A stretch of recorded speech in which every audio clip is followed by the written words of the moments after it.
For a very long time, researchers have been using cholesterol as a stand-in for heart disease, rather than study the clinical endpoints, such as mortality, that people should care about. Therefore, there has been a plethora of studies that looked at the effect of saturated fat on cholesterol in the last decade. But what we really want to know is if eating saturated fat can directly shorten our lifespan.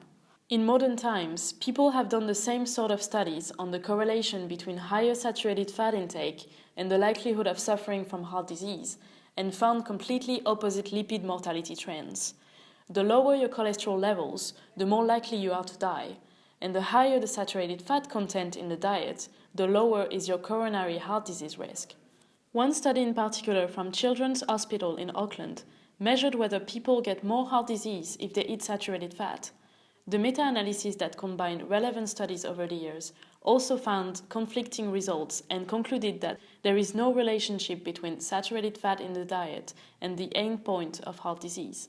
Now that we've established earlier that there are two very different particles of LDL, the LDL-A, harmless, and LDL-B, atherogenic, let's take a look at what saturated fat really does to cholesterol. Saturated fat that isn't man-made trans fat, hydrogenated oil, reheated fat, damaged fat, or toxic fat, like from coconut oil or grass-fed meat, may raise cholesterol. But it actually raises HDL cholesterol the most, which is basically good. And it also raises LDL-A, which is neutral. Meanwhile, it lowers LDL-B, which is not, and which we want as low as possible. So when you eat saturated fat, your overall cholesterol might go up, but actually your risk profile for heart disease will usually improve. Besides, we make 85% of the cholesterol in our body. Only 15% comes from the diet.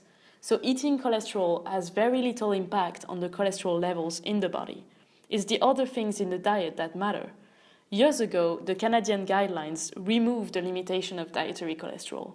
The rest of the world needs to catch up. Fighting for the rehabilitation of saturated fat will not only avoid systemic administration of statin drugs to people with diabetes and oftentimes with prediabetes and metabolic syndrome who don't need it, it will also help debunk the misconception that cholesterol is bad.